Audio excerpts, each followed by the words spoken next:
You really stress them out. Leave an unspent round in your bag. Oh, yeah. I love that. Yeah, they do love that. It's not even fucking dangerous. All right.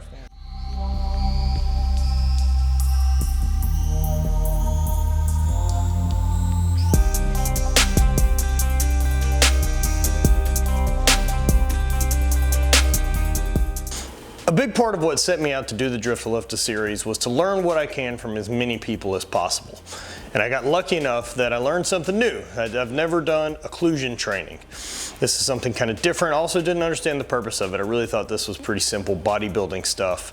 And John put me through a workout at the end of our training, and this kind of 10-minute pump to build some bigger muscle is something that I think I can really add and keep doing in the garage in my own training. So I wanted to share that with you guys and kind of give you the why he's doing it with his athletes.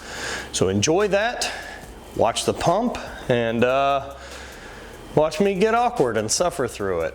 So there you go. So we're going to go over what's known as our blood flow restricted training, commonly known as occlusion training. The idea is that we're going to use a band to actually not really occlude, but just restrict blood flow.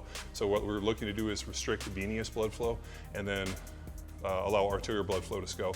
So if we were to hook you up to like a ultrasound, we'd be able to see that, you know, how much it goes, but we've been doing it long enough where we have a good idea on how to do it. So we're going to do some arms today so that, you know, when we head to the beach, we're going to look like we're on point.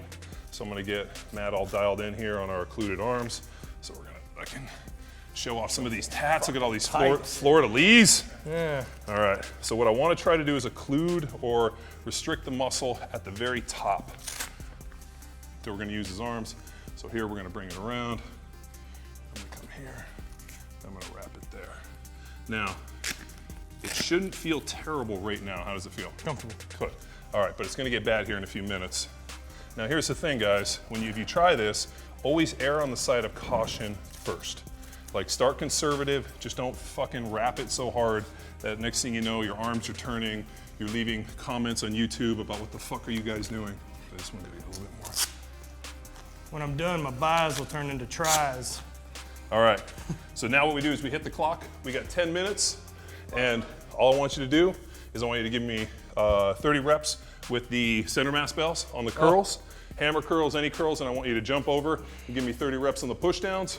Rest 30 seconds in between sets, and then I want you to get as many sets of these as you can in 10 minutes.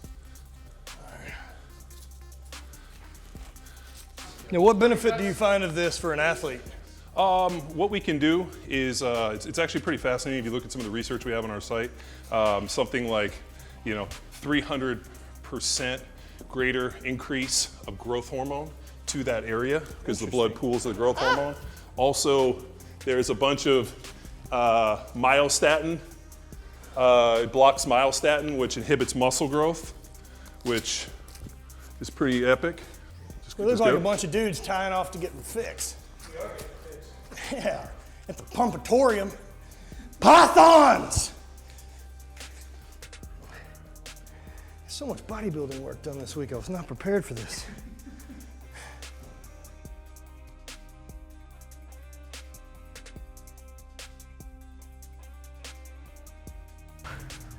There we go. Now it feels bad.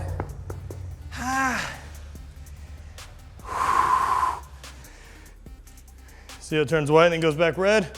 That means go.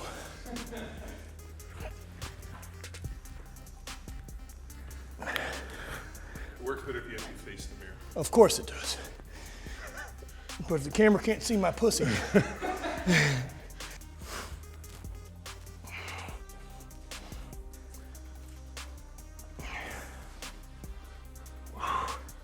one's getting tight. Lightweight.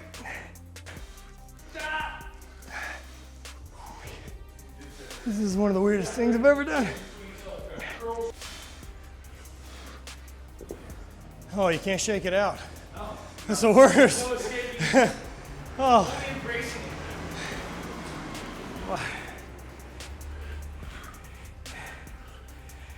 It basically works the way a penis pump works. Exactly. Yeah. Plus, you still get ladies. I don't know. Exactly like a penis pump works. Can you occlude your wiener?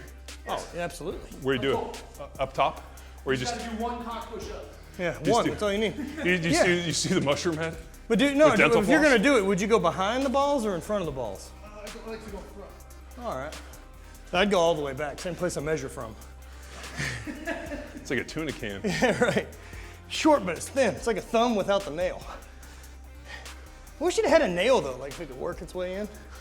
You'd have to clean under it and trim it. You don't know me.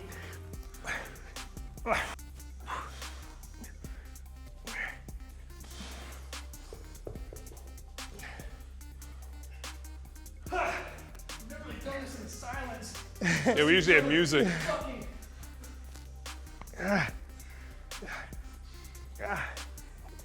Just occlude everything from the neck down, same way David Carradine did it. Wasn't the dude from NXS too? Yeah, you gotta have a spotter, man. And it doesn't need to be some 100-pound Filipino girl who's just gonna take your wallet and leave. Or boy. End up in a closet in some flop motel in fucking Bangkok.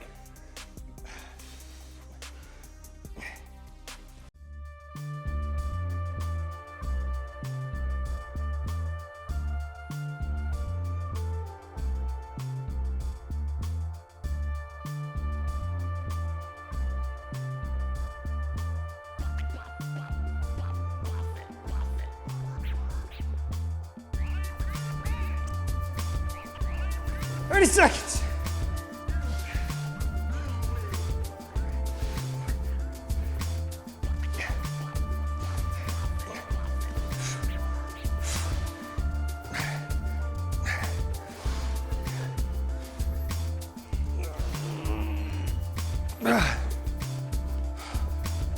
Come on. Come on.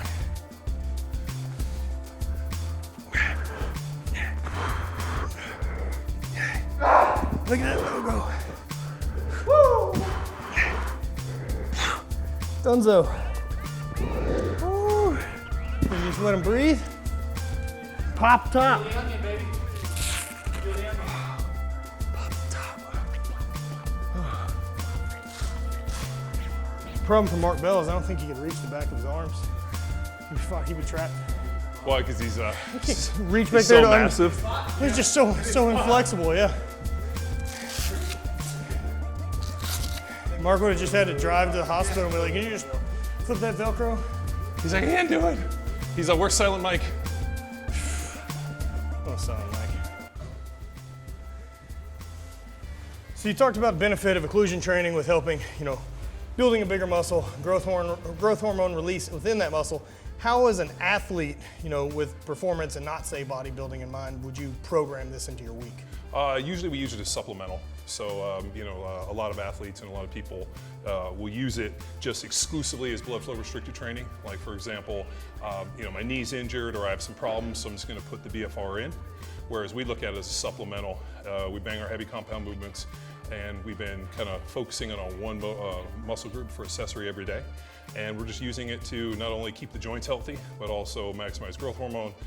There was also some interesting research about myostatin blockers associated with it, and just increased hypertrophy. I mean, hypertrophy isn't a dirty word.